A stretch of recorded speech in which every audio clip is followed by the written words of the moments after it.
Hello students, कैसे हैं आप लोग। एंड एज वेल एज यार मैं रोज ही आपसे बोलता हूँ, आप अच्छे ही होंगे, बढ़िया होंगे। देखिए लास्ट हमने कर्ल के सिग्निफिकेंस को डिफाइन किया था, ठीक है ना, क्योंकि हम ज़्यादा इधर उधर की बातें करने से बेटर है हम सीधा अपने टॉपिक पर फोकस करें, ठीक है। क्योंकि एग्ज़ाम्स नज़दीक हैं, चाहे वो बीएससी फर्स्ट सेम के हों, सेकेंड सेम के हों। क्योंकि मैंने तो देखिए चैनल अभी जल्दी ही स्टार्ट किया है, तो लेकिन अगर यार पढ़ने में मज़ा आ रहा है तो यार जरूर मुझे रिप्लाई करिएगा, ठीक है ना। मैं इधर उधर ज़्यादा बातें नहीं करता हूँ, हम सीधा अपने टॉपिक पे आते हैं। देखिए लास्ट हमने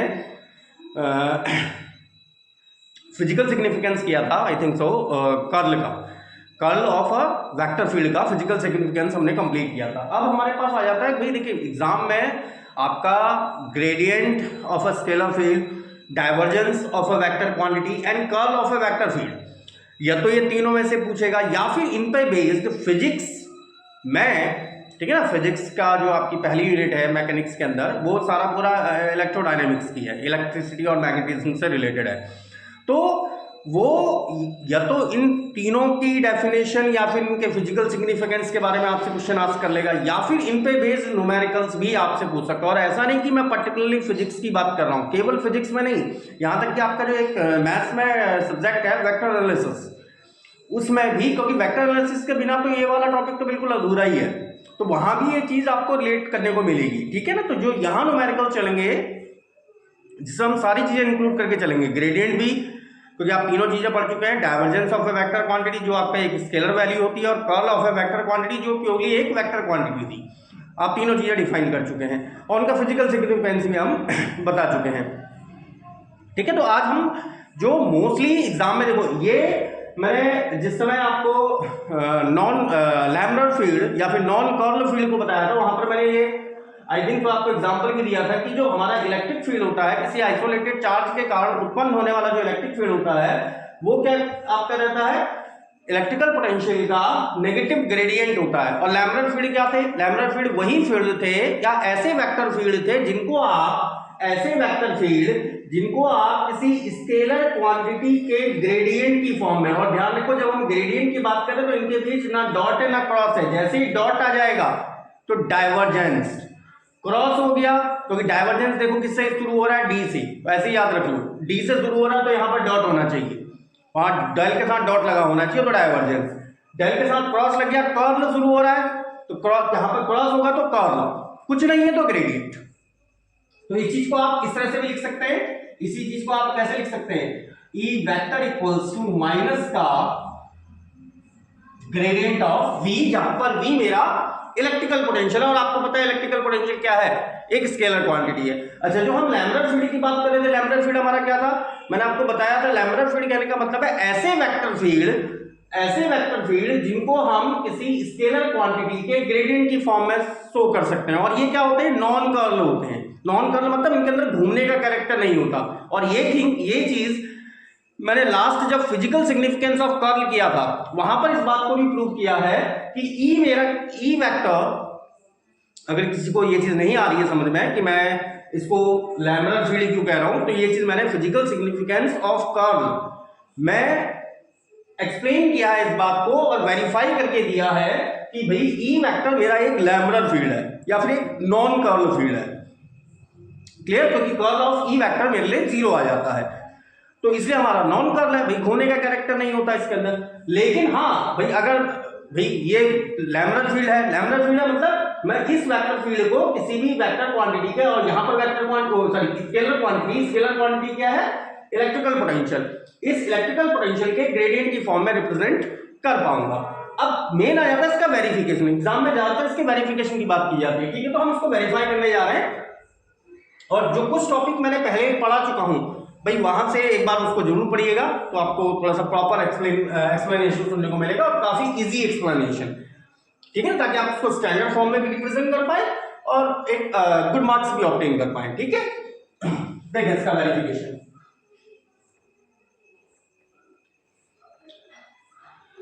देखिए अब भैया इलेक्ट्रिक फील्ड है, पोटेंशियल का ग्रेडियंट मुझे प्रूव करना है, इसका मतलब आपको किसी ना किसी चार्ज के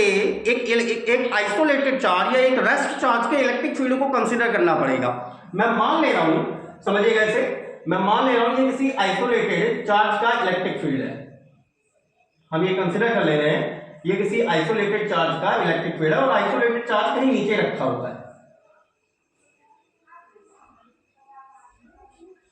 या हम आइसोलेटेड चार्ज का इलेक्ट्रिक फील्ड कंसिडर कर ले रहे हैं और आइसोलेटेड चार्ज का है मेरा यहाँ कहीं Q है।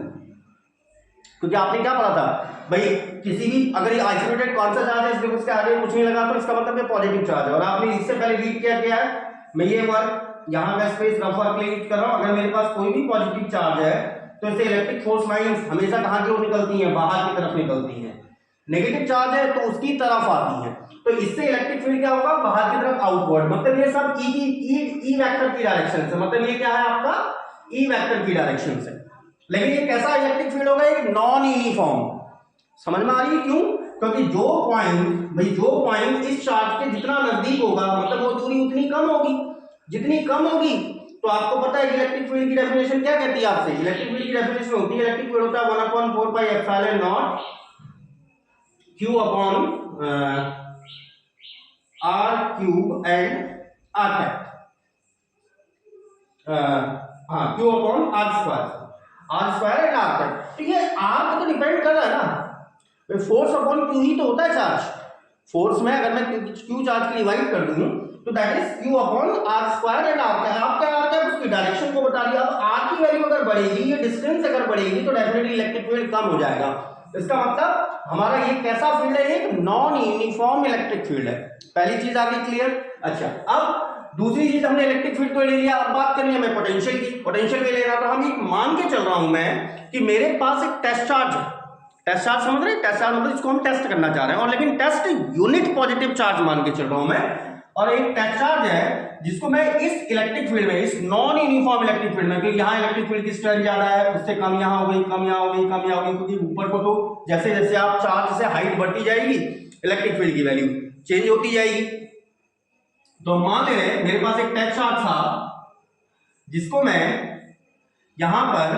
A पॉइंट से B पॉइंट तक ट्रैवल कराना चाह रहा हूं इस इलेक्ट्रिक फील्ड में। और मैंने क्या माना है कि मेरे पास एक पॉजिटिव यूनिट टेस्ट चार्ज है। यूनिट मतलब जैसे अगर मैं टेस्ट चार्ज की वैल्यू अगर मैं मान लूं भाई, ये तो मेरा ये कौन सा चार्ज है, ये मेरा वो चार्ज है जो सोर्स है, मतलब जिसकी इलेक्ट्रिक फील्ड में हम मोशन देख रहे हैं। क्लियर भाई, इसके इलेक्ट्रिक फील्ड में तो हम टेस्ट चार्ज के मोशन को डिस्कस करेंगे। क्लियर होगी बात। और यहां पर हम कोई 3 डायमेंशनल स्पेस कंसीडर कर लो। यहां पर मैं मान ले रहा हूं ये मेरा 3 डायमेंशनल स्पेस है, इसको कंसीडर कर लीजिए। ये 3 डायमेंशनल स्पेस है भाई, ये एक्स एक्सिस, ये वाई एक्सिस और ये जेड एक्सिस है। मतलब ये तो एक्सिस तो खैर आपका अपनी मर्जी पर डिपेंड है, वो कैसे भी आप चुन सकते हैं। अच्छा, अब भाई जो हमने टेस्ट चार्ज कंसीडर किया, मैं टेस्ट चार्ज दे रहा हूं Q नॉट, और Q not using this space for transfer, Q not मैं इसको क्या कह रहा हूं, पॉजिटिव एंड यूनिट मतलब इसकी वैल्यू 1 है। यूनिट मतलब इसका मैं वैल्यू कितनी मान कर चला हूं, 1 कूलाम समझ लो, ठीक है ना, 1 कूलाम टाइप का समझ लीजिए कि पॉजिटिव कूलाम 1 कूलाम चार्ज है, पॉजिटिव यूनिट टेस्ट चार्ज है। और इस चार्ज को हम यहां पर A से लेकर B तक ट्रैवल कराना चाह रहे हैं। क्लियर हो गई बात इतनी? ठीक है। अब भाई मान लो भाई जब हमने इसको ट्रैवल कराऊंगा भाई, ये इलेक्ट्रिक फील्ड इलेक्ट्रिक फील्ड में गति कर रहा है, एक नॉन यूनिफॉर्म इलेक्ट्रिक फील्ड में गति कर रहा है भाई। ये चार्ज क्या करेगा, उस पर ऊपर की तरफ फोर्स लगाएगा भाई। इलेक्ट्रिक फील्ड की डायरेक्शन तो ये है, सारी बात क्या है। इलेक्ट्रिक फील्ड भाई जो हमारा डेफिनेशन होती है फोर्स, किसी भी इलेक्ट्रिक फोर्स क्या कहता है आपसे भाई, फोर्स अपॉन चार्ज ही आपका क्या होता है, इलेक्ट्रिक फील्ड। तो इसका मतलब फोर्स किसके बराबर है, चार्ज इनटू इलेक्ट्रिक फील्ड। इसका मतलब ये चार्ज, इस जो मेरा टेस्ट चार्ज होगा जिसको मैं यहां मोशन करवाना चाह रहा हूं, मैं चार्ज पार्टिकल को ऐसे घुमा के ले जाना चाह रहा हूं, लेकिन फोर्स कैसे लग रहा है, ऐसे लग रहा है, वर्टिकली ऊपर की तरफ लग रहा है। क्लियर? तो भाई ये इसको ऐसे तो जाने देगा नहीं, ये तो ऊपर को धक्का मारेगा उसे कि भाई तू तो उधर को जाएगा, समझ रहे? और मैं चार्ज को हम कैसे ले जाना चाह रहे हैं, विदाउट एक्सेलरेशन भाई। नहीं तो ये तो इसके प्रभाव में, इस चार्ज के प्रभाव में ये तो धकेल जाएगा ऊपर को। क्लियर? तो मान लीजिए किसी टाइम, हम एक पर्टिकुलर स्मॉल टाइम की बात कर रहे हैं, हम मान ले रहे हैं किसी टाइम टी पर, ये पॉइंट टी पर है हमारा टेस्ट चार्ज, पॉइंट टी पर है। इस पर ये वाला चार्ज जो सोर्स चार्ज है, सोर्स चार्ज तो इस पर कितना फोर्स लगा देगा भाई, इस पर एक फोर्स लगाएगा भाई। अगर मान लो भाई सोर्स चार्ज तो इस पर एक इलेक्ट्रिक फील्ड अप्लाई कर रहा है, किस डायरेक्शन में, ऊपर की तरफ। अच्छा, मैं मान के चल रहा था कौन सा टेस्ट चार्ज, क्यू नॉट, लेकिन ये ध्यान रखना क्यू नॉट की वैल्यू कितनी है, +1 कूलम मान के चलो, मैं पॉजिटिव यूनिट टेस्ट चार्ज कहा मैंने, हम बाद में क्यू नॉट को 1 रख लेंगे, उससे कोई दिक्कत नहीं है, अभी ये केवल आपको समझाने के लिए बोल रहा हूं।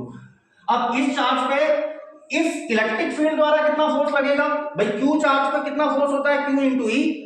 भाई ये इलेक्ट्रिक फील्ड ई प्रोवाइड करा, इस चार्ज पे कितना इलेक्ट्रिक फील्ड ऊपर को अप्लाई कर देगा, क्यू नॉट ई के बराबर का, मतलब इस चार्ज पर ये वाला चार्ज इतना फोर्स तो ऊपर की ओर लगाएगा, क्लियर। लेकिन मैं चाह रहा हूं ये पार्टिकल यहां से इधर को शिफ्ट हो, इसका मतलब ये ऐसे तो शिफ्ट होगा नहीं भाई, कुछ ना कुछ एक्सटर्नल काम तो आपको करना पड़ेगा, ठीक है ना, I have to do some external work, नहीं तो ये तो इसको धकेल देगा उसको उधर को। और मैं क्या चाह रहा हूं भाई, विदाउट एक्सेलरेशन, मतलब इस चार्ज पर कोई ये चार्ज किसी बल का अनुभव ना करे, आप उसे उठा के प्यार से बगल में रख दो, बगल में मतलब उसके बिल्कुल नजदीक वाले बिंदु पर रख दो, लेकिन और विदाउट एक्सेलरेशन उसे ही कहते हैं, विदाउट एक्सेलरेशन मतलब चार्ज में एक्सेलरेशन नहीं आना चाहिए भाई। अगर क्यू नॉट पॉजिटिव चार्ज है, क्योंकि आपने इंटर में क्या पढ़ा था, अगर कोई भी पॉजिटिव चार्ज हमारा मोशन कर रहा है या चार्ज मेरा मूविंग है, तो वो क्या करता है, खुद इलेक्ट्रोमैग्नेटिक रेडिएशन एमिट करना शुरू कर देगा। अगर रेडिएशन एमिट कर रहा है तो भाई यहां पर तो कई सारे अन्य डिफरेंट फिनोमेना भी घटित होने लग जाएंगे ना, हम उनसे अभी बचना चाह रहे हैं, ठीक है ना, हम उन चीजों पर डिस्कस नहीं करना जा रहे। तो हम क्या चाह रहे हैं कि भाई ये अन्य फिनोमेना उत्पन्न ना कर पाए या अन्य इलेक्ट्रोमैग्नेटिक रेडिएशन जनरेट कर पाए, क्योंकि अगर ये मूविंग चार्ज हो गया तो रेडिएशन उत्पन्न करना शुरू कर देगा, इलेक्ट्रिक फील्ड को भी इंपैक्ट करेगा, क्लियर। तो हम ये नहीं चाह रहे कि ऐसा कोई फिनोमेना घटित हो, तो हम क्या चाह रहे हैं कि ये चार्ज शिफ्ट तो हो लेकिन विदाउट एक्सेलरेशन। अब इस पर इतना फोर्स अगर ऊपर की ओर काम कर रहा है, इसका मतलब अगर मैं इसे विदाउट एक्सेलरेशन, बिना एक्सेलरेट किए इस चार्ज को यहां शिफ्ट करना चाह रहा हूं, तो मुझे क्या करना पड़ेगा, इस चार्ज पर, इस क्यू नॉट चार्ज पर जो कि पॉजिटिव यूनिट चार्ज है, इस पर इसके बराबर का ही बट अपोजिट डायरेक्शन में एक फोर्स अप्लाई करना पड़ेगा, नहीं करना पड़ेगा, एक definitely I have to apply a force, मुझे एक फोर्स अप्लाई करना पड़ जाएगा, और वो फोर्स कितना होगा, एफ एक्सटर्नल की वैल्यू कितनी होगी, जो फोर्स मैं अप्लाई करूंगा भाई इस पर, भाई हम क्या चाह रहे हैं, इस पर नेट फोर्स 0 हो जाए, भाई नेट फोर्स 0 होने पर ही तो हम इसे विदाउट एक्सेलरेशन, क्योंकि देखो एफ की वैल्यू अगर 0 हुई, एफ की वैल्यू 0 हुई तो मास इनटू एक्सेलरेशन 0 हो गया ना, एक्सेलरेशन की वैल्यू ऑटोमेटिकली 0 हो जाएगी। इसका मतलब इसमें मैं क्या चाह रहा हूं, इस पर फोर्स 0 हो जाए, फोर्स 0 करने के लिए एक फोर्स जो ऊपर लग रहा है उसके बराबर का फोर्स आप नीचे लगा दो एक्सटर्नल, लेकिन मुझे काम करना पड़ेगा, मतलब ये काम किसने किया, एक्सटर्नल एजेंसी ने, वो चाहे आप कर रहे हो या चाहे कोई अन्य एजेंट करता है, तो एक्सटर्नल एजेंट को कम से कम कितना करना पड़ेगा, मिनिमम इतना तो करना ही पड़ेगा, तभी तो इस पर नेट फोर्स 0 होगा, क्लियर। अब इस फोर्स के अंतर्गत मैं मान ले रहा हूं, हमने इस चार्ज को P से लेके कहां तक एक छोटी सी डिस्टेंस कंसीडर कर रहे हैं, P से लेके मान लो, क्यों कहीं कंसीडर तो नहीं किया ना हमने, हाँ नहीं किया हुआ है, तो मान ले रहा हूं मैं P से लेके Q तक हमने इसको क्या कर दिया, शिफ्ट कर दिया, थोड़ा सा डिस्टेंस और बढ़ा दी मैंने ताकि आपको साफ साफ दिखाई दे, P से लेके Q तक। अब ये छोटी सी डिस्टेंस है, तो एक आर्क की अगर एक छोटी सी डिस्टेंस है तो इसको आप क्या मान सकते हो, nearly straight line, clear, it is nearly straight line. और ये जो छोटी सी डिस्प्लेसमेंट मैंने ट्रैवल करी, इसको मान लेना हमने कितनी डिस्टेंस ट्रैवल कर दी, dr, और ये dr की मैंने कोई अलग तरीके से नहीं लिखा, देखो आप ये मान सकते हो कि जब पार्टिकल आपका P पर था तो इसका पोजीशन वेक्टर कुछ कंसीडर कर लो, इसका पोजीशन वेक्टर r वेक्टर, जब पार्टिकल आपका Q पर था तो इसका पोजीशन वेक्टर, थोड़ा सा पास पास हो गए, r vector plus dr vector, तो आपको समझ में आ जा रहा होगा, वैसे तो खैर फिगर तो साफ साफ दिखाई दे रहा है कि ये वाला इस वाले पॉइंट से ये वाला r वेक्टर और ये थोड़ा सा dr वेक्टर है, नहीं तो अभी हम थोड़ी देर में इसको इंप्रूव कर देंगे। तो हमने केवल dr डिस्टेंस ट्रैवल कराई है, क्लियर। तो इस dr डिस्टेंस को ट्रैवल कराने में पार्टिकल पर कितना वर्क करना पड़ेगा आपको, भाई डेफिनेट ये है कि पार्टिकल पर मुझे कितना वर्क करना पड़ जाएगा, dw इक्वल्स टू क्या होता है, फोर्स इनटू डिस्प्लेसमेंट, फोर्स मैंने कौन सा लगाया, F एक्सटर्नल लगाया, इनटू कितना डिस्टेंस ट्रैवल किया, dr, और वर्क मेरी क्या है, स्केलर क्वांटिटी है, तो F dot dr, dot product ही लेना पड़ेगा हमें, तो F एक्सटर्नल डॉट dr। अच्छा, अब जो इतना फिनोमेना था ना, जो हमने किया, एक बार इस चीज को हम लिख भी ले रहे हैं, किस तरीके से भाई, एक बार जो इतनी बातें अगर समझ में आएगी, क्योंकि भाई इसको लिखना भी जरूरी है, तो एक बार इसको लिख भी ले रहे हैं कि हमने क्या माना कि late E vector is a electric is a non-uniform, एक non-uniform है, is a non-uniform electric field produced by a source charge Q, ये एक सोर्स चार्ज द्वारा प्रोड्यूस किया गया क्या है, इलेक्ट्रिक फील्ड है, and Q naught be any positive comma unit test charge and we want, हम क्या चाह रहे थे, to carry this test charge, हम इस चार्ज को A से B तक ट्रेवल कराना चाह रहे हैं, we want to carry this test charge Q naught from A to B, हम A से B तक मूव इसको कराना चाह रहे हैं। हमने क्या माना, किसी इंस्टेंट पर, कहां पर है वो, P पर है, let at any instant of T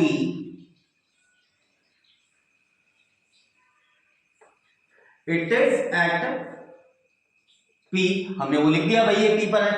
then तो इस पर force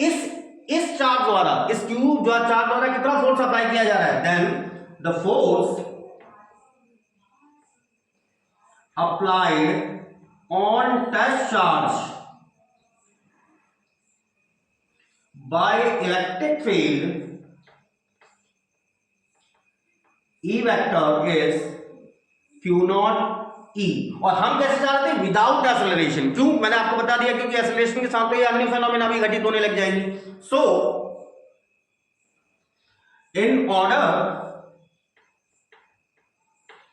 to bring the charge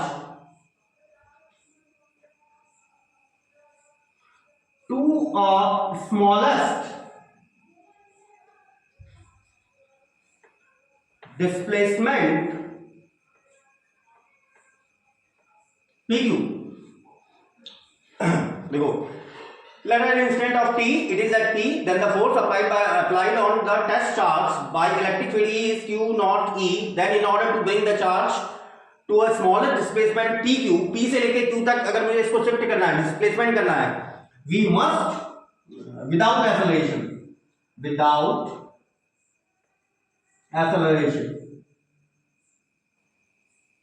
हमें क्या करना पड़ेगा, we must have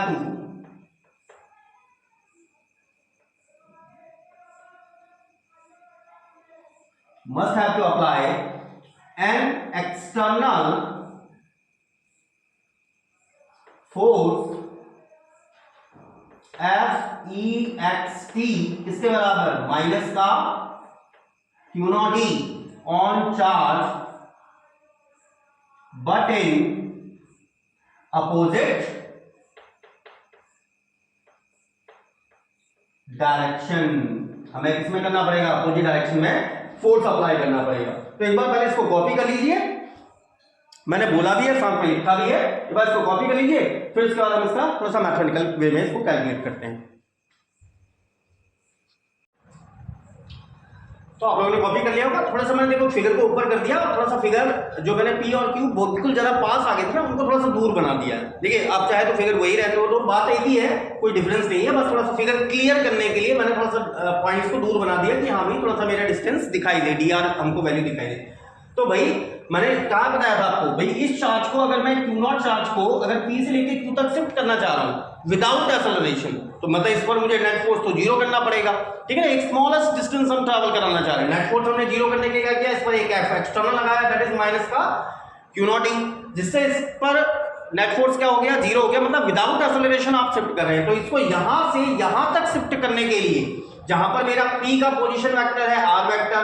Q का पोजीशन वेक्टर है r plus dr vector with respect to some origin O, किसी ओरिजिन O के रिस्पेक्ट में, तो केवल dr दूरी शिफ्ट कराने के लिए, so the work done in shifting the charge, in shifting the charge to a smallest displacement dr vector क्या हो जाएगा, वर्क डन क्या बोला dw। तो dw क्यों ले रहा हूं, समझ में आ रहा है? dw कहने का अर्थ है एक स्मॉलेस्ट ड्यूटी। तो स्मॉलेस्ट ड्यूटी मेरे पास क्या आ गई, F एक्सटर्नल आपने कितना अप्लाई किया, dot dr force into displacement, that is the work done. Force क्या था, माइनस का Q नॉट ई, जो हमारा F एक्सटर्नल हमने अप्लाई किया ताकि हमारा विदाउट एक्सेलरेशन ये मूव कर सके, dot dr and it is dw। Clear? इसी वैल्यू को आप dw बाय Q नॉट बराबर माइनस का E डॉट dr लिख सकते हैं, बिल्कुल लिख सकते हैं। और हेयर यहां पर हमारा कंडीशन क्या थी, यहां पर Q नॉट क्या था, पॉजिटिव कॉमा यूनिट चार्ज था, एक पॉजिटिव यूनिट चार्ज था। मतलब आप इस चार्ज को P से लेके Q तक ले जा रहे हो, एक धनात्मक चार्ज को, एक कूलाम चार्ज को, ठीक है ना, एक मैंने पॉजिटिव एंड यूनिट चार्ज कहा है, एक कूलाम चार्ज को P से लेके Q तक ले जा रहे हो, और वो भी क्या, इलेक्ट्रिक फील्ड के विरोध में। तो इलेक्ट्रिक फील्ड तो ऐसे ढकेलना चाह रहा है, आप ऐसे मूव करके ले आना चाह रहे हो, ठीक है ना, इलेक्ट्रिक फील्ड ऐसे चाहता है, आप ऐसे ले जाना चाह रहे हो, तो आपको क्या करना पड़ेगा, एक फोर्स अप्लाई करना पड़ेगा। अच्छा, अब जब मैं इस पर एक फोर्स अप्लाई करता हूं, मैंने कल भी बताया था आपको लास्ट लेक्चर में, जब हमने curl physical significance of the curl of a vector field को जब एक्सप्लेन किया था, तो मैंने बताया था, देखो जब भी हम किसी ऑब्जेक्ट पे काम करते हैं ना, कोई भी ऑब्जेक्ट कभी अपनी एनर्जी खर्च नहीं करता। हम जब उस पर काम करते हैं तो हमारे द्वारा किया गया काम ही उस ऑब्जेक्ट में पोटेंशियल एनर्जी के फॉर्म में सेव होता है। अब इसका मैं अगर आपको प्रैक्टिकल एविडेंस भी दे दूं, जैसे आपने देखा ना, जो आयरन स्मिथ होते हैं, लोहार, वो एक हथौड़ा टाइप का होता है, बड़ा सा घन टाइप का होता है, तो आपने देखा होगा, वो अगर उस घन को उठा के या उस हैमर को उठा के, जो बिगर काफी बड़ा हैमर होता है, उसको उठा के अगर मैं एक प्लेन ग्लास शीट पर ना बड़ी मोहब्बत के साथ रख दूं, मान लो यही हैमर है, ये मेरी ग्लास शीट है, इसके ऊपर बड़ी मोहब्बत के साथ रखूं, बहुत ही प्यार के साथ, तो वो ग्लास शीट नहीं टूटेगी। लेकिन आप इस हैमर को उठा के इतनी हाइट से ऐसे छोड़ दो नीचे, सडनली छोड़ दो, वो ग्लास शीट टूट जाएगी। ऐसा क्यों हुआ भाई? जब आपने प्यार से रखा तो आपने इसकी पोटेंशियल ऊर्जा को उसमें गिरने नहीं दिया, लेकिन जब आपने ऐसे छोड़ दिया ना, तो आपके उठाने में जितना इसको कार्य मिला, आप इसको भाई इसको उठाने में आपको कार्य तो करना पड़ा, वो कार्य इसके अंदर पोटेंशियल ऊर्जा के फॉर्म में सेव हो गया, और जैसे आपने छोड़ा ना, वो सारी पोटेंशियल एनर्जी गिर गई शीशे पे, और वो सीधा ब्रेक हो गया। तो ये चीज ध्यान रखिएगा, जब भी हम किसी पार्टिकल पे काम करते हैं, वो चाहे चार्ज हो, चाहे कोई ऑब्जेक्ट हो, कुछ भी हो, तो वो हमारे द्वारा किया गया कार्य उसमें पोटेंशियल एनर्जी की फॉर्म में सेव होता है। अब यहां पर भी तो मैं इस चार्ज पे भाई मैं इस पर एक फोर्स लगाकर इस, और ताकि ये विदाउट एक्सेलरेशन मूव कर सके, इस पर एक फोर्स लगाकर P से लेके Q तक इसको मूव करना चाह रहा हूं, तो इसका मतलब P से लेके Q तक ले जाने में भाई इसके अंदर पोटेंशियल एनर्जी सेव हुई होगी, डेफिनेटली सेव हुई होगी। और वो पोटेंशियल एनर्जी कितनी होगी, जितनी मैंने वर्क किया होगा। क्लियर? तो अगर मैं ये मान लूं भाई, अगर हम ये मान लें कि if Vp equals to V and Vq equals to, आप लोग बताओ, अगर मैं कहूं कि यहां पर पोटेंशियल एनर्जी Vq पर आपने यहां पर काम किया और पार्टिकल को यहां पहुंचा दिया, तो मैंने क्या कहा था, काम करने पर हमारे द्वारा किया गया कार्य पोटेंशियल एनर्जी की फॉर्म में सेव हो जाएगा। इसका मतलब जिस ऑब्जेक्ट के पास पहले से पोटेंशियल एनर्जी V थी, हर ऑब्जेक्ट के पास पोटेंशियल एनर्जी है, अब आपने उस पर काम किया तो आपने क्या करा, उसकी पोटेंशियल एनर्जी को बढ़ा दिया, तो यहां पर आपकी डेफिनेटली पोटेंशियल एनर्जी कितनी होगी, V प्लस dV। क्लियर? हम ये बात कह रहे हैं कि Vp अगर V के बराबर और Vq V प्लस dV है, आर द पोटेंशियल्स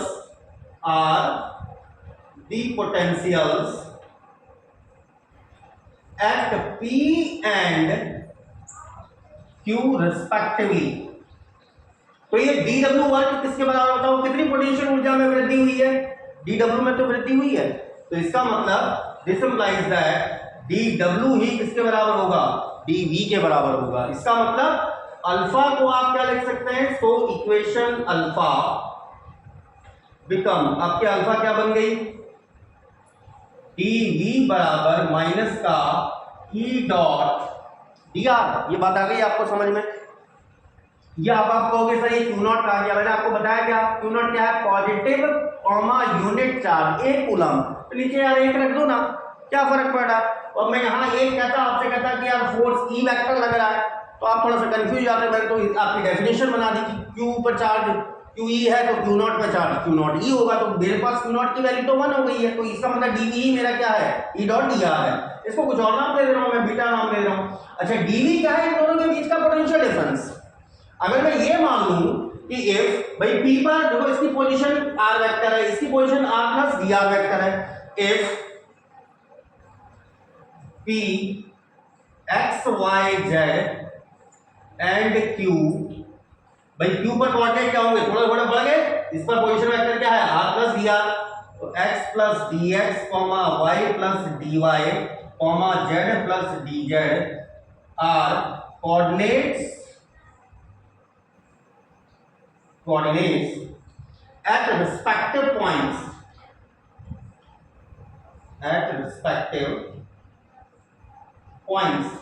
then आपके पास कंडीशन क्या आई भाई, p पर r वेक्टर आपको पता है ना, position vector xi plus yj plus zk, अगर इसका कोऑर्डिनेट क्या है x y z है, तभी इसका r वेक्टर आपने पोजीशन वेक्टर लिखा है, तो xi yj zk हुआ इसकी वैल्यू। q पर क्या है x प्लस dx, तो इसके लिए इसका अगर पोजीशन वेक्टर लिखोगे क्या लिखोगे, x प्लस dx बाहर से आई, y प्लस dy बाहर से j, z प्लस dz बाहर से k, तो वो मेरी वैल्यू बराबर होगी r प्लस dr के। तो भाई अगर ये इनके रिस्पेक्टिव कोऑर्डिनेट्स हैं तो dv ये देखो क्या है, परफेक्ट डिफरेंशिएशन, पोटेंशियल का परफेक्ट डिफरेंशिएशन। भाई पोटेंशियल स्केलर क्वांटिटी है जो पोजीशन कोऑर्डिनेट पर निर्भर करती है, तो ये परफेक्ट डिफरेंशिएशन है। परफेक्ट डिफरेंशिएशन को आप कैसे लिख सकते हैं, del v by del x into dx plus del v by del y into dy plus del v by del z into dz। जब मैंने आपको पार्शियल डिफरेंशिएशन स्टार्ट किया था उस समय भी समझाया है, और जब लाप्लास ऑपरेटर के बारे में या फिर डेल ऑपरेटर के बारे में बताया था वहां पर भी मैंने ये चीज प्रूव करी है। तो एक बार जिसको ये चीज थोड़ा कंफ्यूजिंग लग रही कि यार सर ने ऐसा कैसे लिख दिया, तो ये एग्जैक्टली इक्वल होता है। वहां मैंने इस चीज को पूरी तरह से मैंने वेरीफाई कर रखा है कि dv या dv कहने का मतलब कोई भी स्केलर क्वांटिटी है उसका ये क्या है, perfect differentiation, and this one is partial differentiation. तो v का केवल x के रिस्पेक्ट में जब आप y और z को कांस्टेंट मान के चल रहे हो, del v by del y कहने का मतलब है v का केवल y के रिस्पेक्ट में जब मैंने z और x को कांस्टेंट माना है, d केवल z के रिस्पेक्ट में जब x और y को कांस्टेंट कंसीडर किया है। तो dv को मैं इस तरह से लिख सकता हूं, एंड e डॉट r, इसको कुछ और नाम दे दो gamma, here we can take, आप क्या लिख सकते हैं, e वेक्टर को क्या कंसीडर कर सकते हो, e वेक्टर मान सकते हो क्या भाई, तीन कंपोनेंट में ब्रेक करो, exi eyj और ez के, जहां आपको पता है ex ey ez क्या है, इसी e वेक्टर के x एक्सिस y एक्सिस और z एक्सिस के अलाउंग कंपोनेंट है। dr vector that is d of r vector क्या था, xi, इस p का ही तो पोजीशन वेक्टर था, yj प्लस zk, और इसको आप लिख सकते हैं dxi plus dyj plus dzk। तो इनका डॉट प्रोडक्ट करिए ताकि हम इस वैल्यू में पुट अप करना चाह रहा हूं बीटा वैल्यू में, तो e dot dr vector it become, अच्छा डॉट प्रोडक्ट में मैंने बताया था कैसे करते हैं, i की i से j की, j से k की, k से, ये एक्सप्रेशन क्या बन गया, it is ex dx ey dy plus ez dz। अब इस बीटा में देखो dv बराबर है माइनस का e डॉट r, तो बीटा और गामा और प्लस इसको कुछ और नाम दे दो, delta, from gamma beta gamma delta, from beta gamma and delta. क्या लिख सकते हैं आप भाई, dv के स्थान पर ये वैल्यू प्लेस कर दीजिए, आपके पास बन गया del v by del x into dx, del v by del y into dy, del v by del z into dz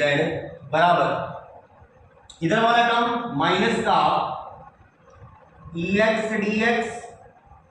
ey dy ez dz। I hope so आपको यहां तक क्लियर होगा। अब हम बस लास्ट वेरिफिकेशन में पहुंचने वाले हैं, बस इसका कंपैरिजन रह गया, तो एक बार इसको कॉपी कर लीजिए, then we are going on the top. तो देखिए लास्ट हमने यही वैल्यू ऑब्टेन करी थी, तो अब यहां पर इसका कंपैरिजन कर दीजिए। अगर हम कंपेयर करें तो यहां dx का कंपोनेंट और यहां dx का कंपोनेंट कंपेयर करो ऑन कंपैरिजन। अगर हम दोनों साइड कंपैरिजन कर दें तो यहां पर बताइए, यहां dx का कंपोनेंट है del v by del x, यहां है ओनली माइनस ex, ऐसे ही del v by del y यहां है माइनस का ey, del v by del z it is minus का dz है। बट आपने जो कंसिडर किया था हमारे इलेक्ट्रिक फील्ड के हमारे 3 कंपोनेंट थे, EXI plus EYJ plus EZ के, तो इस E वेक्टर को अब आप क्या लिख सकते हो, EX के स्थान पर ऐसा लिख सकते हैं माइनस का del V by del X I, इसके स्थान पर माइनस का del V by del Y J minus का del V by del Z K। It is सब में देखो क्या कॉमन है, V कॉमन है, I del by del X, J del by del Y, K del by del Z, तीनों आ गए। और आउट ऑफ में आ गया V, यहां देखो डॉट या क्रॉस कुछ नहीं है, केवल कॉमन टर्म लिया गया है। और ये वेक्टर ये मैं पहले भी बता चुका हूं, that is del vector, it is del vector and out of V। इसका मतलब जो इलेक्ट्रिक फील्ड है वो पोटेंशियल एनर्जी का नेगेटिव ग्रेडियंट है, जहां पर V कहां पर पोटेंशियल था, एट पॉइंट P पर। Is that clear? या फिर इसी को आप क्या लिख सकते हैं कि E vector equals to minus का gradient of V। Is that clear? तो यहां पर आप भाई कई सारे और टॉपिक भी इस बारे में डिस्कस कर सकते हैं क्या। तो पहला आपको एक तो क्या मिला कि E is a laminar field, ये मैं पहले भी बता चुका हूं, या फिर that is non curved field. और यही कारण है कि लैम्बडा फील्ड क्यों कह रहे हैं, क्योंकि एक इस फील्ड को हम एक स्केलर क्वांटिटी के ग्रेडियंट की फॉर्म में रिप्रेजेंट कर पा रहे हैं, ठीक है ना। तो इसलिए नॉन कर्ल फील्ड है और आपका कर्ल ही डेफिनेटली 0 है। तो आपको आई थिंक तो ये डेरिवेशन सही से समझ में आया होगा। अगर इसके बाद भी कंफ्यूजन है तो डेफिनेटली हम उससे जरूर पूछेगा। और अब हम इसके कुछ अन्य डेरिवेशन ले लेते हैं जहां जो रिलेटेड है ग्रेडियंट से भी, कर्ल से भी और डाइवर्जेंस से भी, ठीक है। तो उसके कुछ न्यूमेरिकल्स ले लेते हैं, एक बार कॉपी कर लीजिए, फिर then after we are taking the numericals. चलिए मैंने क्वेश्चन लिख दिए और ये सारे जितने भी आज हम क्वेश्चन अटेम्प्ट करेंगे ना, ये सारे यूनिवर्सिटीज में पूछे गए हैं। और मैं केवल कुमाऊं यूनिवर्सिटी या गढ़वाल यूनिवर्सिटी की बात नहीं कर रहा, मतलब जिस स्टेट से मैं बिलोंग करता हूं, बल्कि Kurukshetra university, Delhi university, Allahabad university, even एक बीटेक इंजीनियरिंग स्टूडेंट्स के लिए भी काफ़ी बेनिफिशियल है। तो सारे क्वेश्चन हम उस तरह से लेके चल रहे हैं जो यूनिवर्सिटी लेवल पर बीटेक इंजीनियरिंग स्टूडेंट्स से पूछे गए हैं, उनके पेपर्स से मिला के तब मैंने क्वेश्चन सेलेक्ट किए हैं, उन्हीं क्वेश्चन को मैं लेके चल रहा हूँ। और बाकी क्वेश्चन तो बहुत सारे हैं, आप उन पर प्रैक्टिस कर सकते हैं। और कोई क्वेश्चन नहीं आता है तो डेफिनेटली मुझसे पूछिए। चलिए ठीक है, अभी तो हम पहले अपने वर्क पे फोकस करते हैं। देखो पहला तो मैंने बहुत सिंपलेस्ट क्वेश्चन लिया है और मैं आपको इस पर होमवर्क भी दूंगा, अगर आप करते हैं तो बहुत अच्छा लगेगा भाई, मुझे कमेंट में मुझे आंसर दीजिएगा। तो पहले तो मैंने बहुत सिंपल क्वेश्चन लिया, क्या if phi x y z बराबर ये हो, एक फंक्शन दिया आपको, मतलब फाई क्या है, एक स्केलर वैल्यू है जो किसका फंक्शन है, एक्स वाई और जेड का फंक्शन है। आपसे कह रहा है ग्रेडियंट फाई निकाल दो, किस पर, 1 2 -1 पर, एक पर्टिकुलर पॉइंट पर ग्रेडियंट फाई निकाल दो। तो पहला मैं सॉल्यूशन फर्स्ट ही कैलकुलेट कर रहा हूं। आपको गिवन क्या दिया हुआ है, गिवन, और ये चीज वेक्टर एनालिसिस में भी है, ठीक है ना, मैथ्स में भी पूछी गई है, तो ये दोनों में आपका प्रैक्टिस हो जा रही है, y³ z²। अच्छा फाई ये दिया था आपको, gradient phi this implies that, gradient मैंने बताया कि डेल के साथ में डॉट या क्रॉस कुछ नहीं, केवल फाई। अच्छा डेल की वैल्यू क्या होगी आपके पास, i del by del x, J del by del Y plus के डेल बाई डेल जेड, और आउट ऑफ में है फाई। तो आप इसे क्या लिखेंगे, it can be as i del by del x phi, j del phi by del y, k del phi by del z. अच्छा यहां पर फाई ये कौन सा डिफरेंशिएशन है, पार्शियल डिफरेंशिएशन, जो इससे पहले मैं डीवी के बारे में भी जब लिख रहा था, जब मैंने E equals to gradient of V prove किया था, तो वहां पर मैंने बताया था ये पार्शियल है। अब पार्शियल आप कैसे कैलकुलेट कर देंगे, पहला क्वेश्चन है, हो सकता है कोई आप में से ही कोई फ्रेंड पहली बार भी ये वीडियो देख रहा हो, तो मैं एक बार यहाँ पर हल्का सा समझा दे रहा हूँ, जो देख चुके हैं वो इसको स्किप मार देना है, उनको पता है कि भाई कैसे पार्शियल किया जाता है। सिंस फाई आपने लिखा है here del phi by del x, del by del x of किसका फाई क्या है, देखो 3x² बाई y³ z²। अच्छा देखो जो पहली बार देख रहा है वो समझ रहा है इसे, यहां किसके रिस्पेक्ट में दिया हुआ है, x के रिस्पेक्ट में, तो आपको केवल x के रिस्पेक्ट में करना है, बाकी सारे टर्म आपके लिए कांस्टेंट कंसीडर किए जाएंगे। तो यहां पर देखो पहले वाले टर्म में देखो 3 और y मेरे कांस्टेंट हो गए ना, तो 3y तो आ गया बाहर, समझो। x के रिस्पेक्ट में तो खाली del by del x of x square, clear. अब सेकंड वाले टर्म में आ जाओ, क्योंकि माइनस साइन है। यहां पर x के रिस्पेक्ट में y भी कांस्टेंट और z भी कांस्टेंट, और किसी कांस्टेंट टर्म का डिफरेंशिएशन क्या होता है, जीरो होता है ना, तो टर्म ही छूट गया, कांस्टेंट टर्म का डिफरेंशिएशन तो जीरो हो गया। तो ये वैल्यू क्या आ गई, 3y इंटू एक्स स्क्वायर का बोलो, x के रिस्पेक्ट में 2x, तो ये आपके पास क्या है 6xy है। जिसको पहली बार क्लियर ना हुआ हो फिर देखें, del phi by del y, इसको क्या लिखेंगे, del by del Y of 3x square y cube z square. अब करो, देखो यहां y के रिस्पेक्ट में है, पहले फंक्शन को देखो y के रिस्पेक्ट में लेना, इसका मतलब 3x square constant del by del Y of y। फिर आ जाओ सेकंड टर्म में माइनस, इसमें y के रिस्पेक्ट में करना, नीचे y दिया हुआ है तो z स्क्वायर तो कांस्टेंट, यहां पर आ गया del by del Y of y cube. अब आ गया होगा आई थिंक तो समझ में, तो ये 3x स्क्वायर y का y के रिस्पेक्ट में 1 हो गया, z स्क्वायर y क्यूब का 3 of y square, it is 3x square minus 3y square and z square. Similarly del phi by del z, it is del by del z of 3x square by y cube z square and it become, पहले term को देखो, z के respect में x और y सारे constant है, ये तो जीरो हो गया, माइनस, फिर इस वाले टर्म में देखो कौन सा कांस्टेंट रहेगा, y क्यूब कांस्टेंट, अंदर आ जाएगा del by del z of z square, it is minus का y क्यूब z स्क्वायर का हो गया 2z and it is minus का 2z y क्यूब। ये सारी वैल्यू प्लेस कर दीजिए इसमें, इस वाली इक्वेशन अल्फा में। सो ग्रेडियंट ऑफ फाई क्या था, i del phi by del x, it is 6xy plus j del phi by del y 3x square minus 3y square and z square plus k del phi by del z, it is minus का 2z y cube. अगर हमसे किसी particular point पे नहीं पूछता तो हमारा answer यही खत्म, हमारा आंसर ये आ गया है। लेकिन उसने क्या कहा, आपसे किस पर निकालो, 1 2 माइनस 1 पे निकालो, एट 1 2 माइनस 1 ग्रेडियंट फाई, तो x की वैल्यू क्या रख दो 1, y की वैल्यू 2, z की वैल्यू माइनस 1, करिए प्लेस। देखो x को 1 रखना है, y को 2 रखना है, तो 6 2 जा 12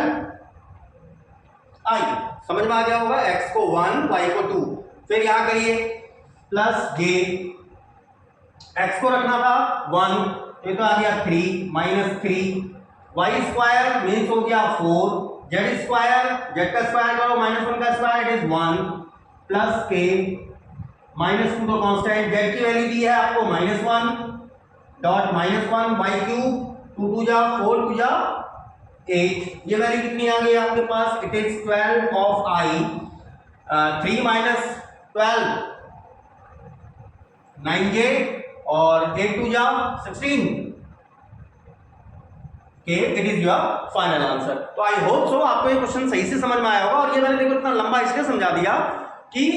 del phi by del x, क्योंकि जो फर्स्ट टाइम देख रहा है भाई उसको थोड़ा सा कंफ्यूजन हो सकता है कि यार पार्शियल डिफरेंशिएशन क्या चीज है, इसलिए मेरे को थोड़ा सा लंबा समझाना पड़ा। अदरवाइज जिनको पता है कि यार पार्शियली मुझे कैसे करना है,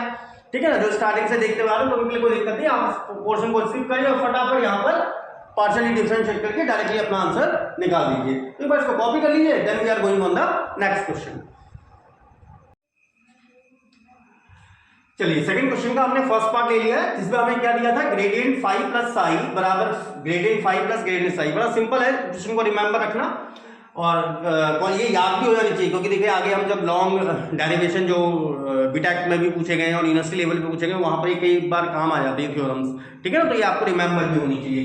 तो फाई और साई किसके थे, एक्स वाई जेड तीनों के फंक्शन थे। हेयर आपको दिया गया जो दोनों पार्ट दिए थे ना आपको, दोनों में फाई भी किसका फंक्शन है, ऑफ एक्स वाई जेड का, and psi is also the function of x y z. तो सिंपली लेफ्ट हैंड साइड को सॉल्व कर दीजिए। एलएचएस क्या है, gradient of phi plus psi, क्या लिखेंगे इसे आप, del of five plus psi, क्योंकि ग्रेडियंट में मैंने बताया ना इसमें डॉट या क्रॉस कुछ नहीं होता, ग्रेडियंट की वैल्यू दो, that is I del by del x J del by del Y plus के del by del Z of किसका, that is five plus psi, five plus psi को अंदर एंटर करा दीजिए, i del by del x of five plus psi, क्योंकि आपके लिए एक नया फंक्शन बन गया है, j del by del Y of five plus psi plus के del by del Z of five plus psi. अब इस वैल्यू को आप ऐसा लिख सकते हैं, i del by del x, ये तो डिफरेंशियल है, five plus del psi by del x j, इसको लिख सकते हैं आप del five by del y del psi by del y, जैसे सिंपल डिफरेंशिएशन करते हैं सेम वही प्रोसेस है, कि del five by del z plus del psi by del z. तो जो सेम वाले फंक्शन है ना उनको एक साथ रखो, जैसे फाइव फाइव वाले और साई साई वाले, लेकिन साथ में आई का भी ध्यान रखना कि इनके साथ बाहर से आई अटैच है, इसके साथ जे अटैच है, इसके साथ के अटैच है, तो क्या आ जाएगा आपके पास, i del five by del x plus j del five by del Y plus के del five by del z plus i del psi by del x J del psi by del Y plus के del psi by del z. यहां पर फिर से आप five common कर सकते हो, i del by del x J del by del y k del by del z and out of आ गया फाइव, प्लस यहां again i del by del x J del by del y k del by del z and out of यहां पर है आपका sign, it is ये क्या था मेरा, that is del vector and phi plus del of psi which is, इसी को आप क्या लिखते हैं, gradient of five plus gradient of psi. तो पहला आपका कंप्लीट हो गया, आई होप तो बहुत सरल है, कुछ ज्यादा टफ तो है नहीं, तो आसानी से इसे किया जा सकता है। अच्छा इसका बी पार्ट था हमारे पास क्या, it was gradient phi psi, जैसे आप डिफरेंशिएशन करते हैं ना उस तरह से आप करना, जैसे D by D x of first function second function, तो क्या होता है आपके पास फाई, फिर सेकंड फंक्शन का डिफरेंशिएशन यहां पर इस तरह से करो, ग्रेडियंट ऑफ साई, फिर सेकंड फंक्शन को ऐसे रखा, साई को ऐसे रखा, ग्रेडियंट ऑफ फाई। समझ में आया, याद करने का तरीका बताया मैंने, यहां पर भी सेम प्रोसेस कर लीजिए, दैट इज हम ले रहे हैं LHS which is gradient phi psi, तो इसे आप क्या लिखेंगे, del of phi psi, del की वैल्यू दो, i del by del x J del by del y k del by del z and out of में चल रहा है फाई साई, इस फाई साई को अंदर साइन कर दीजिए, it is del by del x of phi psi j del by del Y of phi psi k del by del Z of phi psi. तो आपके पास भाई यहां पर क्या है, del by del x of phi psi del by del Y of phi psi del by del Z of phi psi, तो first function और सेकंड फंक्शन आपके देखो डिफरेंशियल ही आ गया, तो बस इसको कॉपी कर लो, फिर टॉप में चले जाओगे।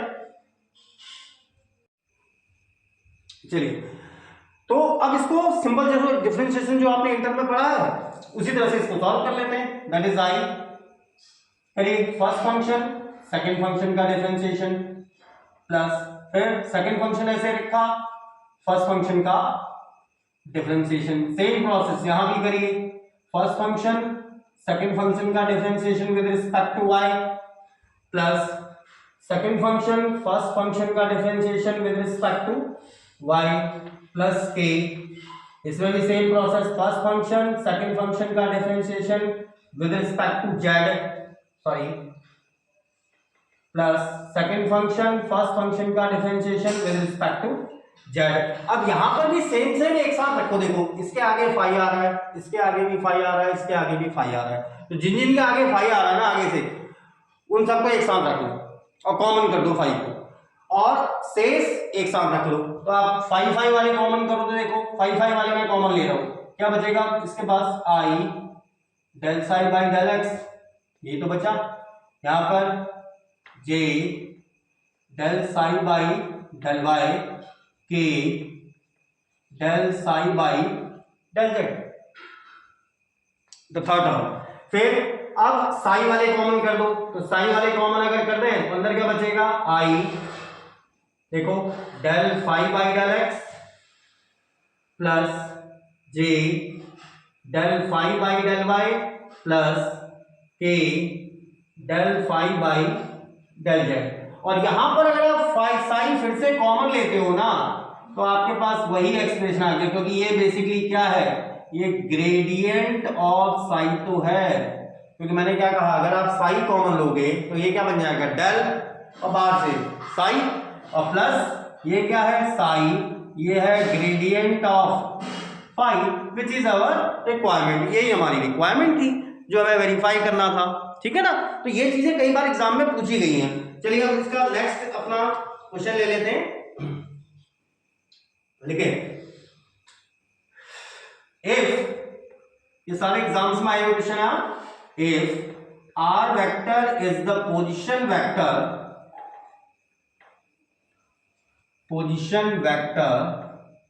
of any point,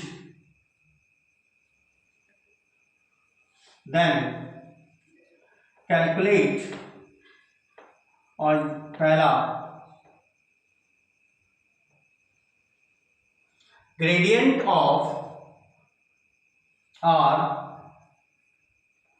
second gradient of log r,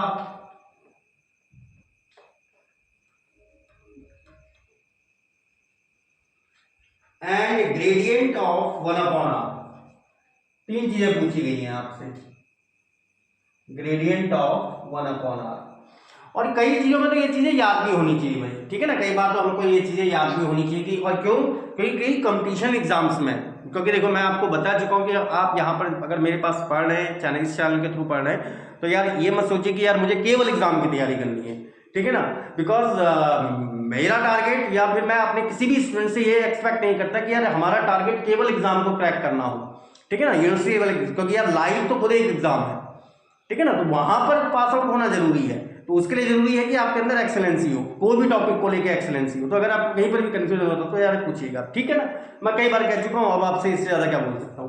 तो ठीक है, लेकिन ये आइडेंटिटीज टाइप की यूज हो जाती है, तो वैसे रिमेंबर होनी चाहिए। अच्छा देखो क्या कह रहा हूं, are vector is the position vector of any point. तो आर वेक्टर को सिंस भाई अगर मैं किसी पार्टिकल की पोजीशन 3 डायमेंशनल स्पेस में, आप ये फिगर बनाओ या मत बनाओ कोई फर्क नहीं पड़ता एग्जाम में, क्योंकि मैंने कहा ना इसमें वेक्टर अलजेब्रा में भी यूज होता है और फिजिक्स में भी। अगर मैं कह रहा हूं किसी भी पॉइंट की पोजीशन एक्स वाई जेड है, यही तो होता है पोजीशन वेक्टर आर वेक्टर। तो आर वेक्टर को आप क्या लिखेंगे,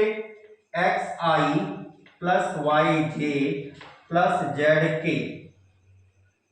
आपको क्या निकालना है, ग्रेडियंट आर, वेक्टर नहीं, क्योंकि ग्रेडियंट इस वेक्टर क्वांटिटी का निकलता ही नहीं है, ग्रेडियंट हमेशा स्केलर क्वांटिटी का ही निकलेगा। तो इसका मुझे क्या चाहिए होगा, मॉडुलस, क्योंकि वेक्टर क्वांटिटी के पास क्या होता है, मैग्नीट्यूड एंड डायरेक्शन, तो इसका मॉडुलस ले लीजिए। This implies that mod of r vector, इसी को आप क्या कहते हैं, r, it will be under root x square plus y square plus z square, या फिर इसको क्या लिख सकते हैं आप, x square plus y square plus z square की पावर हाफ। तो एक एक करके हमें तीनों चीजें निकालनी है, ग्रेडियंट आर निकालना है, ग्रेडियंट लॉग आर निकालना है, ग्रेडियंट 1/r निकालना है। तो पहला हम कैलकुलेट कर दे रहे हैं, first calculating gradient of are,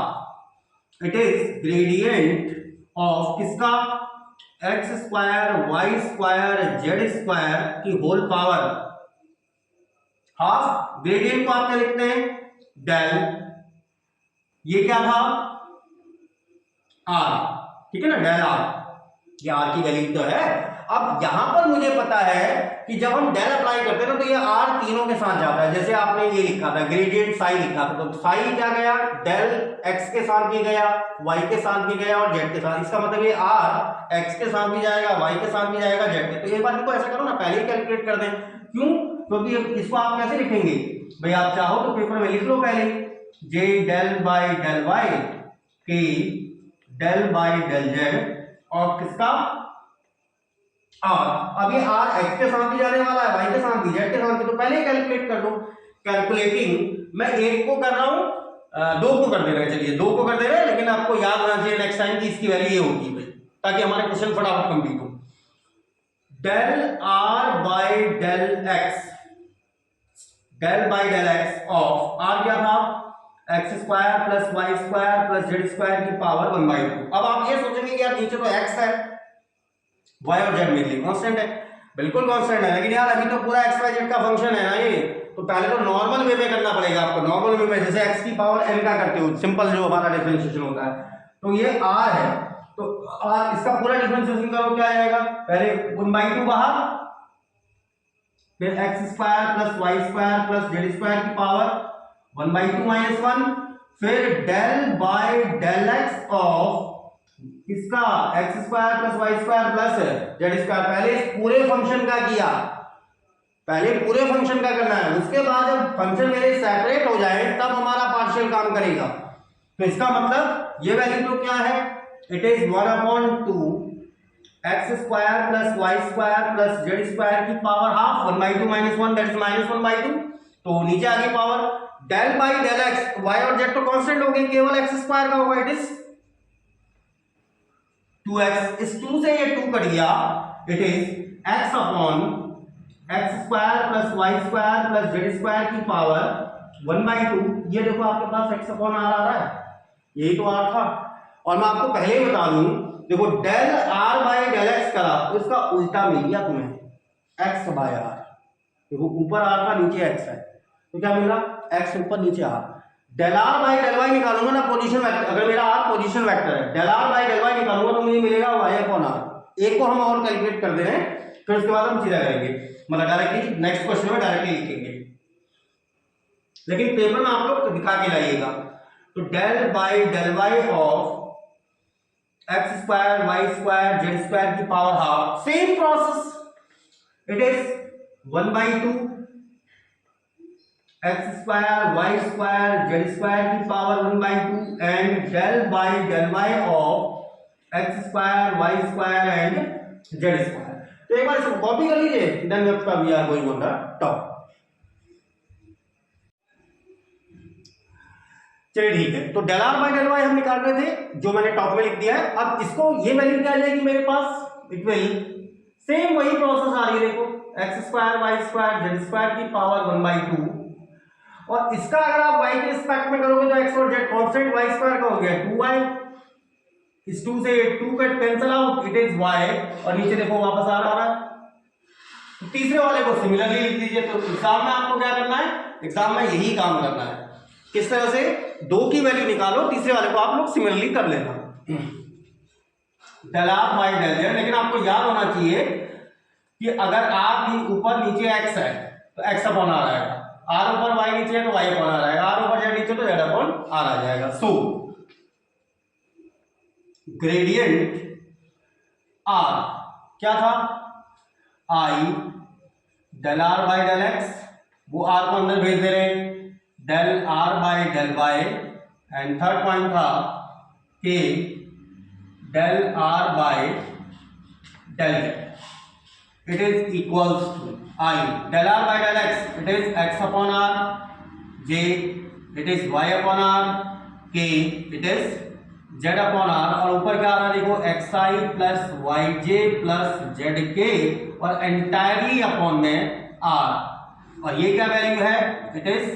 r vector upon r। तो ग्रेडियंट r की वैल्यू आप चाहें तो ये लिखें, या फिर इसी को और क्या लिख सकते हो, ग्रेडियंट आर वेक्टर को क्या लिख सकते हैं हम, आर कैप। तो कोई भी वेक्टर मैग्नीट्यूड इनटू डायरेक्शन होता है, तो अपॉन में आर, तो केवल क्या बच जाएगा,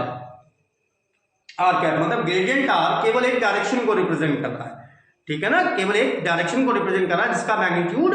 1 है, क्योंकि डायरेक्शन किसको बताती है, यूनिट वेक्टर को बताती है। तो ग्रेडियंट आर क्या है, बेसिकली एक यूनिट वेक्टर को रिप्रेजेंट कर रहा है। आप चाहे तो आप यहां पर लिख सकते हैं that is gradient r represents a unit vector,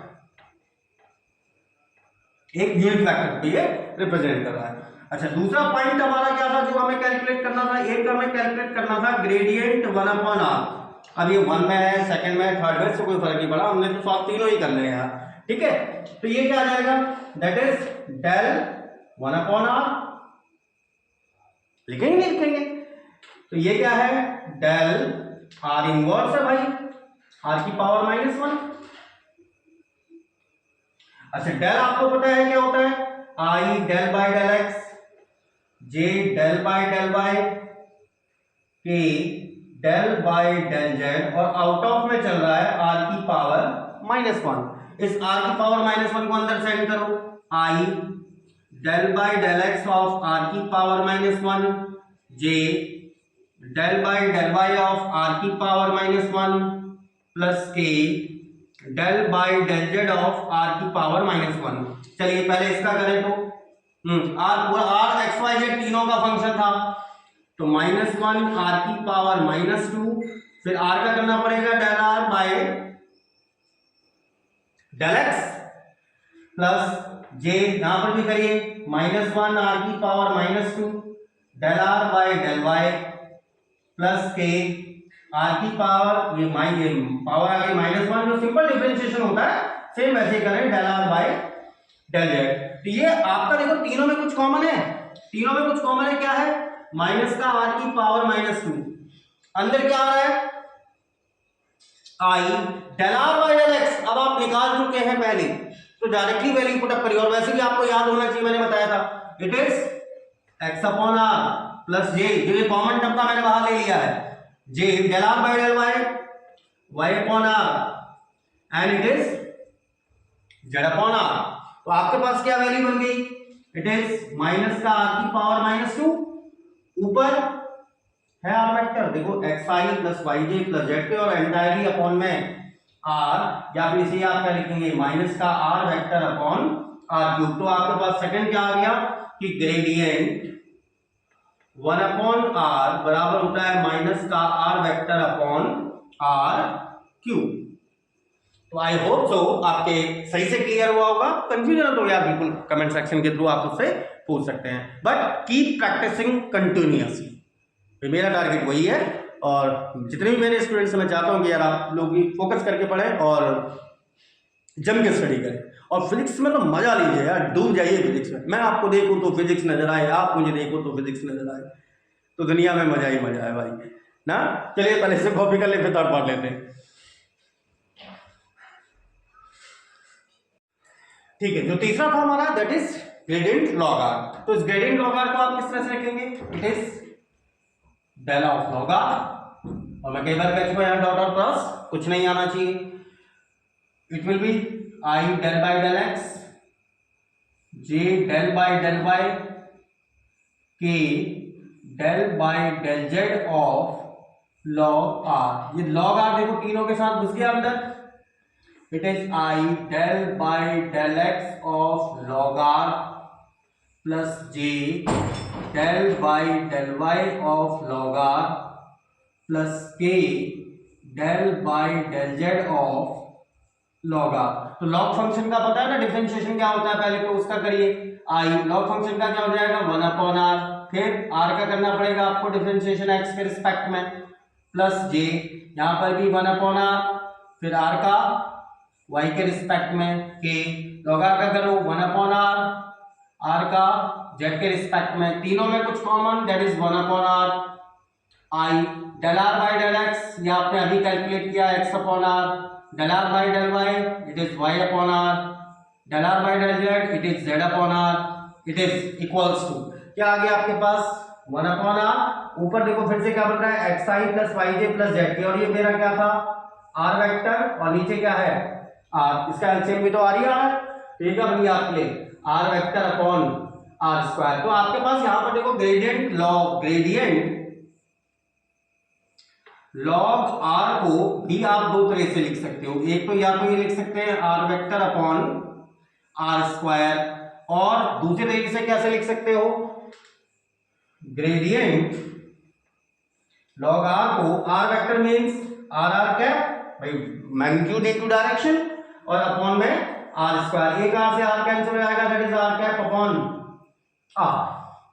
समझ में आ गई होगी बात, ठीक है। चलिए अब अपना नेक्स्ट क्वेश्चन लेते हैं, लिखें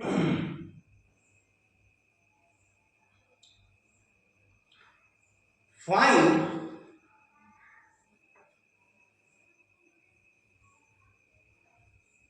gradient r to the power n and verify, एक चीज पार्ट और है, del r to the power n, अरे बात तो एक ही पड़ गई,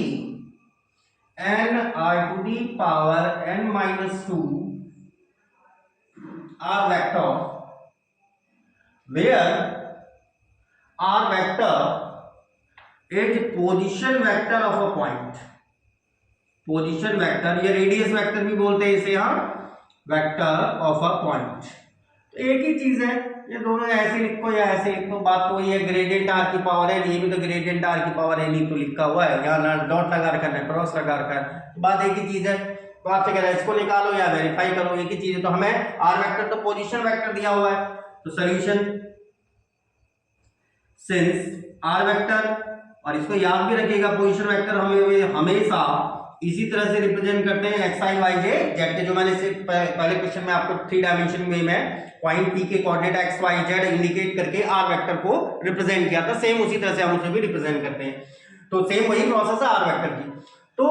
भाई इसका मुझे आर क्या है, मॉडुलस है, क्योंकि मैंने क्या बताया था आपको, ग्रेडियंट हम कभी भी वेक्टर क्वांटिटी का नहीं निकाल सकते, ग्रेडियंट हमेशा एक स्केलर फील्ड का या स्केलर क्वांटिटी का ही कैलकुलेट किया जाएगा। तो ग्रेडियंट ग्रेडियंट कहने से पहले तो आर को निकाल दीजिए, आर की पावर एन को हम उसके बाद कैलकुलेट करेंगे। तो आर के निकालने के लिए modulus of r, it is r, और मॉडुलस ऑफ आर की वैल्यू क्या आ जाएगी आपके पास, it will be x square plus y square plus z square का अंडर रूट, और अंडर रूट को लिख रहा हूं मैं पावर 1/2। समझ में आ गई बात, क्लियर? आई होप सो आपके सही से आ गई होगी क्लियर कि हम क्या कहना चाह रहे हैं। तो आर की वैल्यू है, मुझे ग्रेडियंट आर की पावर एन निकालना है, तो ग्रेडियंट आर की पावर एन क्या लिखेंगे, डेल ऑफ आर की power n, it is del की वैल्यू तो i del by del x, J del by del y, k del by del Z of किसका, आर की पावर एन का। R की power n को अंदर भेजो, del by del x of are की power n, J del by del Y of are की power n, k del by del Z of are की power n, that is equals to. अच्छा आप यहां पर आर की power n का करो, जैसे जनरल डिफरेंशिएशन करते हैं उसके बाद होगा आर का, तो ये क्या आ जाएगा, आई कैप तो ऐसे ही रहा, एन आर की पावर एन माइनस 1, फिर आगे करना पड़ेगा एक्स के रिस्पेक्ट में, प्लस जे एन आर की power n minus 1 del r by del Y plus k, फिर एन आर की पावर एन माइनस 1, यहां पर भी करूं del r by del z. तो तीनों में कुछ कॉमन दिख रहा है हमें, इन तीनों में कुछ कॉमन दिख रहा है, इन तीनों में कॉमन क्या है, एन आर की पावर एन माइनस 1, अंदर क्या बचा आई, एन आर की पावर एन माइनस 1 तीनों से कॉमन ले लिया, आई बचा del r by del x, क्या था इसके value x upon r, y upon r and z upon r, क्या वैल्यू आ गई है, इट बिकम एन आर की पावर एन माइनस 1, ऊपर क्या है, इट इज आर वेक्टर और अपॉन में आर, तो आपके पास क्या आ गया, ग्रेडियंट आर की पावर एन बराबर, इस आर को ऊपर भेज दो, तो एन आर की power n minus 2 and r vector. I think so यही प्रूव करना था, बस हो गया, क्वेश्चन गॉट फिनिश्ड। तो क्वेश्चन काफी सिंपल है, क्वेश्चन कोई टफ नहीं है, लेकिन हाँ एग्जाम से पूछे गए हैं तो भाई कराने जरूरी है, इसलिए मैं उनको करा रहा हूँ। मैंने बता चुका हूँ पहले ही कि कई मल्टीपल यूनिवर्सिटीज में और कई बीटेक इंजीनियरिंग स्टूडेंट्स के लिए भी ये क्वेश्चन पूछे गए हैं, तो इन पर तो जरूर प्रैक्टिस करिए। बाकी फर्दर जो आपकी बुक्स में है उन पर भी कुछ प्रैक्टिस करिए। अगर कोई चीज़ नहीं आती है तो मुझे कमेंट के थ्रू पूछ दीजिए कि भाई सर मुझे ये पूछना है। चलिए पहले इसको कॉपी कर लीजिए, then we are going on our next question. उसके बाद हम नेक्स्ट क्वेश्चन पे चलते हैं। चलिए नेक्स्ट क्वेश्चन मैंने लिख दिया है, which is if r vector is a position vector then verify. ये आपको अब डाइवर्जेंस, क्योंकि मैंने आपको क्या कहा था, हम ग्रेडियंट डाइवर्जेंस का तीनों के हम लेके चलेंगे एक साथ। लेकिन डाइवर्जेंस में क्या है, हमारा डॉट साथ में रहता है डेल के, क्योंकि डेल तीनों के साथ इंक्लूडेड है, ग्रेडियंट के साथ भी, डाइवर्जेंस के साथ भी और कर्ल के साथ भी। और आर वेक्टर आपका पोजीशन वेक्टर है। तो सिंस आर वेक्टर क्या था भाई, x i y j and z k. ये अभी आपको लग रहा होगा फुल्ली मैथमेटिक्स चली है भाई, वेक्टर अलजेब्रा में भी ये चीजें हैं, लेकिन वहां पर कोई रिपीट कराने को कोई अर्थ नहीं, क्योंकि यहाँ पर तो क्वेश्चन हो ही रहे हैं कंप्लीट। तो पहला देखिए, फर्स्ट पॉइंट आपको क्या निकालना है। तो अच्छा पहले यहाँ पर देखो मुझे मॉडुलस की भी जरूरत पड़ी है, तो आर पहले मॉडुलस भी निकाल दीजिए। आर क्या होता है, modulus of r it is x square plus y square plus z square की whole power 1/2। Clear.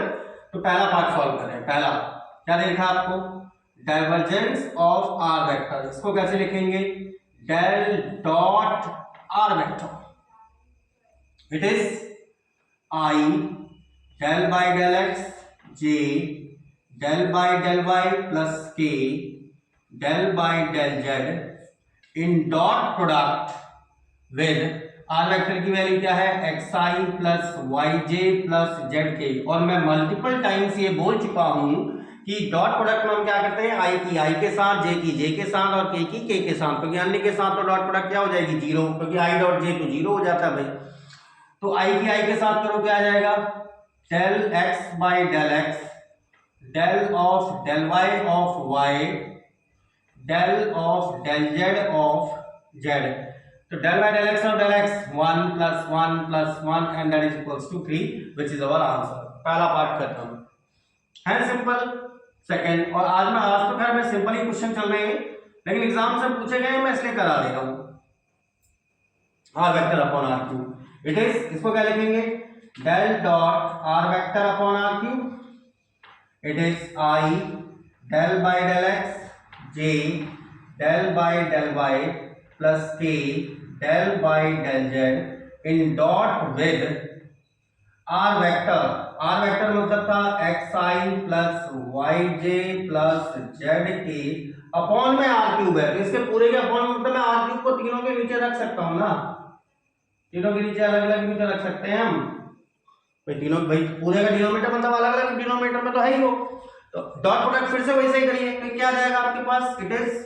Del by del x of किसका, एक्स अपॉन आर क्यूब। ठीक है, del by del Y of किसका, y upon are cube. Del by del Z of किसका, z upon are cube it is.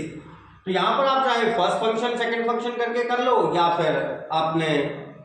D by D x of f1 by f2 करके भी पढ़ा है inter में, आप चाहे वैसे कर लो, आप मर्जी आपकी। देखो फर्स्ट फंक्शन में x को कह दे रहा हूं, सेकंड फंक्शन का कैसे करेंगे, del by del x of are की पावर -3 प्लस सेकंड फंक्शन को ऐसे रखा आर की पावर 3 को del x by del x. पहला हो गया कंप्लीट, समझ में आया सबके, नहीं आया तो दोबारा देखो। फर्स्ट फंक्शन मेरा y, second function del by del y of 1 upon are cube. 1 upon are cube को क्या लिखोगे, y की पावर -3 प्लस सेकंड फंक्शन को ऐसे रखा del by del y of किसका बचा, y का, प्लस फर्स्ट फंक्शन z ऐसे del by del z of क्या, r की power -3 plus second function r की पावर -3 ऐसे रखा del z by del z। ये सेकंड पार्ट के लिए था और ये थर्ड पार्ट के लिए था। इट इज x, इसका करो, it is -3 r to the power -4 del r by del x। पहले तो जैसे सिंपल डिफरेंशिएशन करते हैं हम कि -3 फिर r की पावर -4 हो जाएगी और फिर r का भी करना पड़ेगा del r by del x। यहां पे करेंगे तो ये 1 upon are cube, same process यहां करो, y -3 r की power -4 del r by del y। इसमें भी कंप्लीट, इसमें करो, अच्छा इसमें एक चीज ये रह गया, ये तो हो गया complete del r by del y। यहां पर ये 1 upon are cube. Second part भी कंप्लीट, इसका करिए जेड माइनस 3 आर की power minus 4 del r by del z, और यहाँ पर भी क्या बच गया लास्ट में 1 अपॉन आर क्यूब, क्योंकि del z by del z की वैल्यू 1 होती है भाई, सिंपल सा फैक्ट है।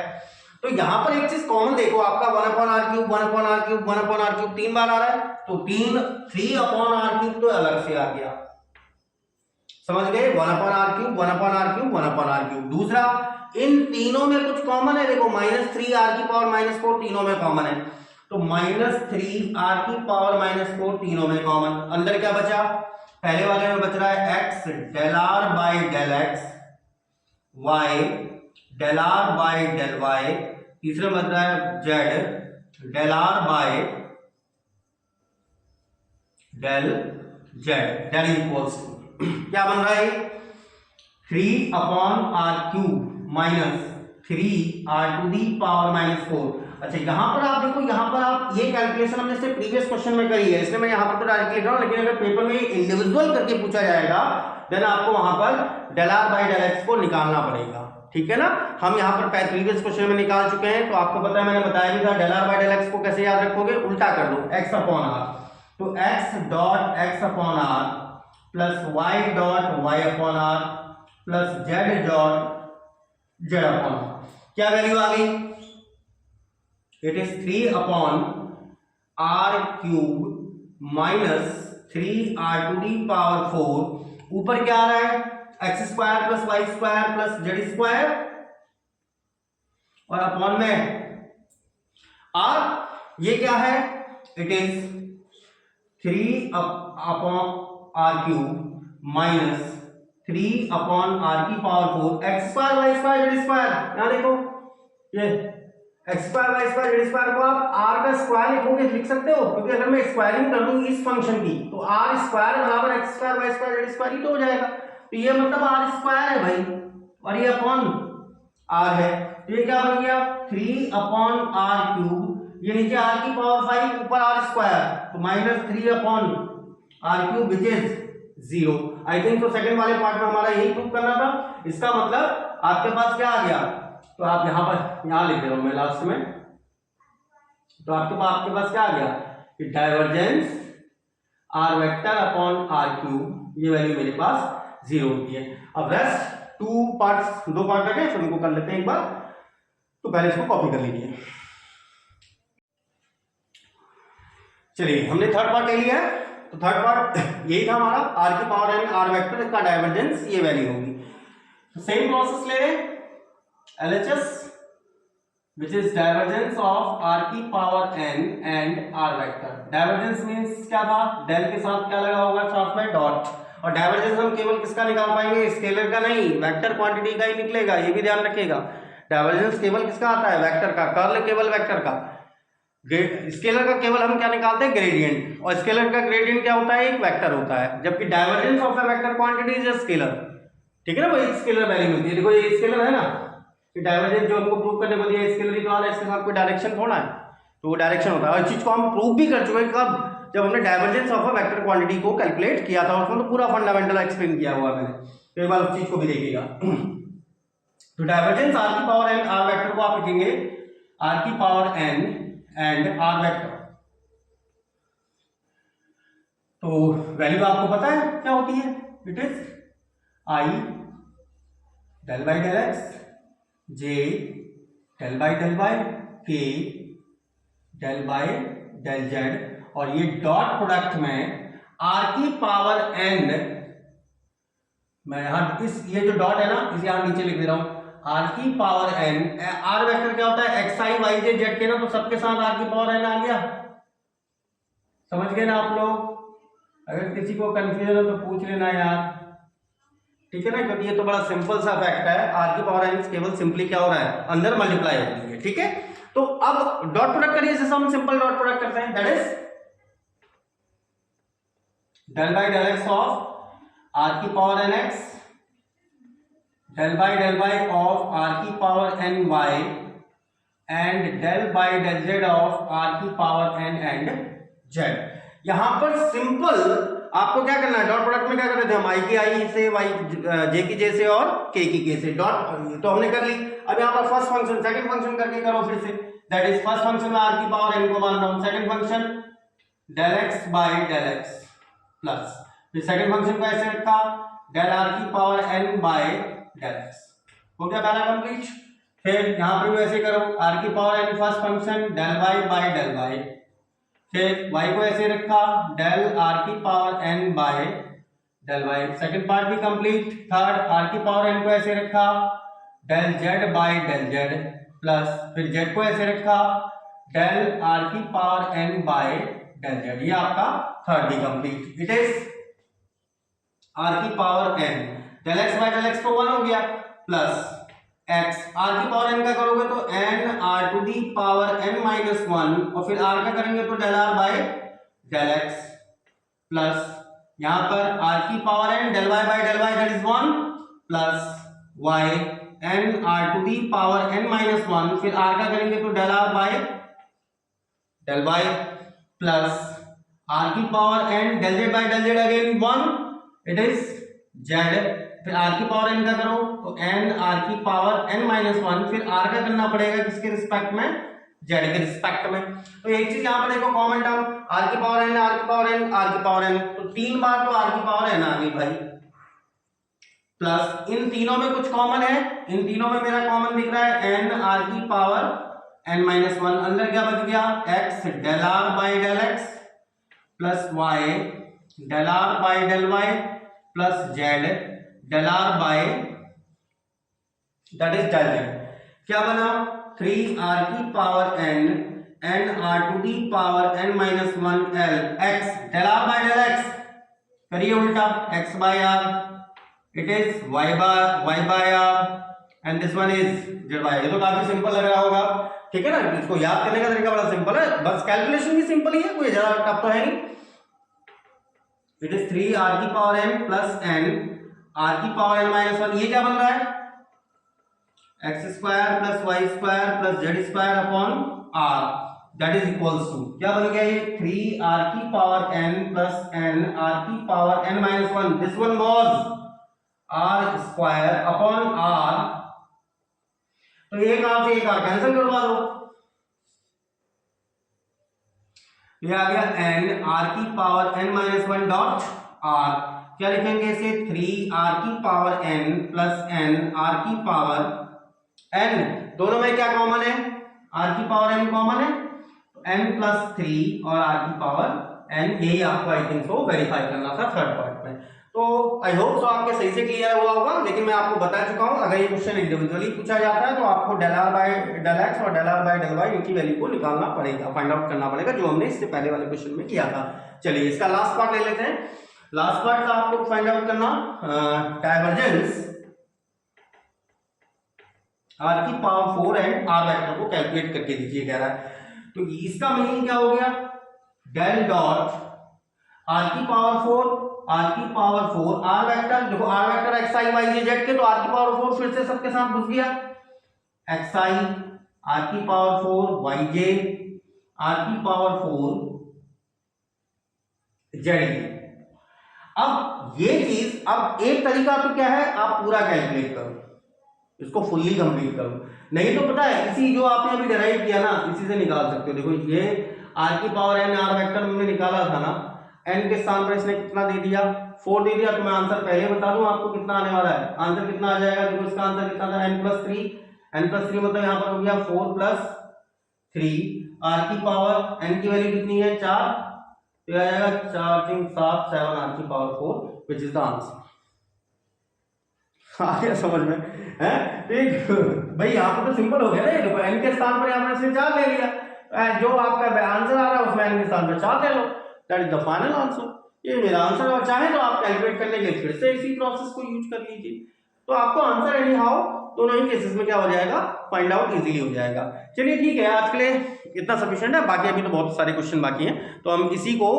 फिर आगे मूव फॉरवर्ड करेंगे। पहले इनके जो एग्जाम्स में पूछे गए क्वेश्चन हैं उनको पहले एक बार लेंगे, then after we will go on the further step, ठीक है। तो जम के पढ़ाई करिए भाई और मेहनत करिए, मैं रोज बोलता हूँ मेहनत करिए, कोई चीज़ समझ में नहीं आ रही मुझसे पूछिए, और लाइफ कभी इंजॉय करी हुई, ठीक है ना। क्योंकि देखो ये जो एज मैं आपको पहले ही बोल चुका हूँ, जो एज में आप चल रहे हैं ना, ये बड़ा डिफिकल्ट टाइप की एज होती है यार। क्यों? क्योंकि उसमें सब काम करने होते हैं, पढ़ाई भी करनी होती है, मजे भी करने होते हैं भाई, दोनों चीज़ें चाहिए ना। बुढ़ापे में जाके थोड़ा करने हैं यार, ठीक है ना, थोड़ा इधर उधर देखना भी पड़ता है, तो वो चीज़ें भी हैं। क्योंकि हमारा कल्चर ही वैसा है, फिर हमारी सोसाइटी ऐसी है कि हमारा जो है जो एज फैक्टर है, एज के साथ ये चीज़ें पढ़ाई भी साथ में है और सारी काम भी साथ में है, पढ़ाई भी करनी है, मज़े भी करने हैं, प्यार भी करना है, सब कुछ करना है, ठीक है ना। लेकिन सब कुछ सोचते हुए, क्योंकि मैं क्या कह रहा हूँ, सब कुछ करो, लाइफ है तो यार सब कुछ करो, बुढ़ापे में आके थोड़ा करने वाले कोई, तो सब कुछ करो, लेकिन पढ़ाई से इग्नोर नहीं, वहाँ से इग्नोरेंस नहीं मानना है, ठीक है। चलिए मस्त रहिए, पढ़ाई करिए, जम के करिए, और फिर अब जो रेस्ट क्वेश्चन है हम नेक्स्ट सेशन में लेंगे। Till then good bye.